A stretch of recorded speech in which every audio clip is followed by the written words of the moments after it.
All right, let's talk about something that most of us get dangerously wrong: water. What happens when you turn on that tap and nothing comes out, just a hollow sound? Forget everything you think you know about being prepared. We're about to totally rewire your approach to water survival using a system that's already hidden right now inside your home. So, let's just dive right in. You probably have a few cases of bottled water tucked away in the garage. You feel pretty good about it, right? Prepared. But I'm here to tell you that plan, it's a myth. It's a security blanket that's going to vaporize on day one of a real crisis.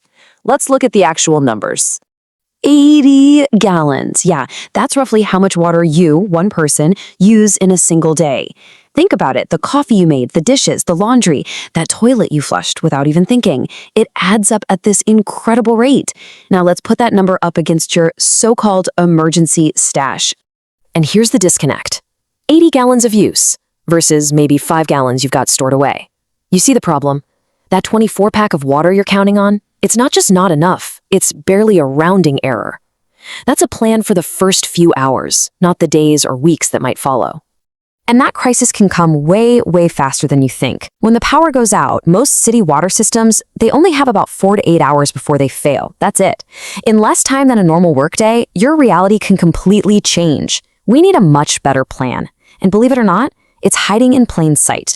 This is where we completely flip the script on this problem. So forget about those little plastic bottles for a second and just think about your own house. There's a massive hidden reservoir of perfectly clean water right there with you. And I bet you've never even thought of it that way. Your hot water heater. Yeah, most of us just see an appliance. From now on, I want you to see it as a 40 to 80 gallon life insurance policy. See, it's a pressurized tank, which keeps the water inside protected. It's already been pre-filtered by the city. And the best part? When the water main pressure drops, a little check valve automatically traps all that clean water inside, just for you. Now, really think about what that means. If you ration it, say 1 gallon per person per day, that single tank can keep a family of 4 going for 10, maybe even 20 days. We're talking 2 to 3 weeks where you have total water security while everyone else is starting to panic. But how do you actually get that water out? Well, there's a trick to it, a brilliant, forgotten piece of engineering. See, you can't just open the drain at the bottom. You'll create a vacuum lock and nothing will come out. The key, the trick that our great-grandparents just knew, is step 2. You have to open a hot water faucet on an upper floor. That lets air in at the top, which allows the water to drain out at the bottom. It's just basic fluid dynamics that we've all forgotten because our taps have always just worked. Okay, so that tank is huge. It gets you through the first couple of weeks. But what happens on day 21? This is where we need to build what I call the infinite bridge, a way to make almost any local water source completely safe and sustainable. And it costs next to nothing. Now, this is some fine print that a lot of people miss. You know those popular straw filters? They're pretty good at catching most bacteria. But in a real emergency, especially something like a flood with sewage everywhere, the biggest threat is going to be viruses. And most of those filters, the holes in the membrane are just too big to stop viruses. Chlorine dioxide, though, it's different. It's a chemical. It doesn't just catch things, it kills everything. Bacteria, nasty protozoa, and the viruses your filter is guaranteed to miss. And what does this massive upgrade in safety cost? About $12. Seriously, for the price of a couple of fancy coffees, you get the power to treat hundreds of liters of water from a pond, a stream, or a rain barrel, and know that it's biologically safe to drink. This isn't just about buying another gadget. It's a strategy that turns you into your own personal water treatment plant when the grade is down. And you know, this gets to a really crucial shift in mindset.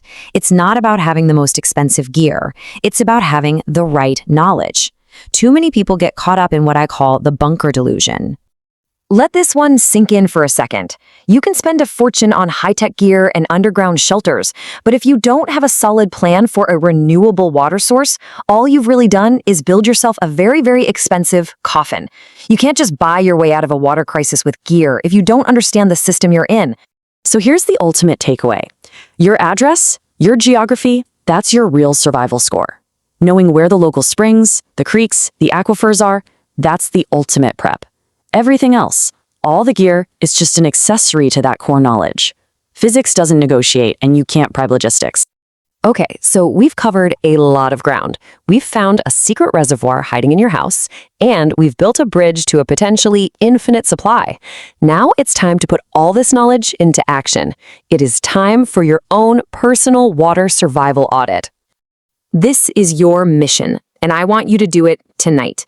First, go put your hands on the drain valve of your water heater. Find it. Does it need a special tool to open? Does a regular garden hose even fit on it? Then hop online and search for your town's Consumer Confidence Report for water. Find out where your water actually comes from. These are simple, easy steps that take you from being a passive consumer to an active participant in your own survival. So I'm going to leave you with this one question. After this, go look at your water heater. Do you have 40 gallons, 80? What's your water score? Be honest with yourself, because that honesty right now, that's survival later. Stay sharp, stay prepared.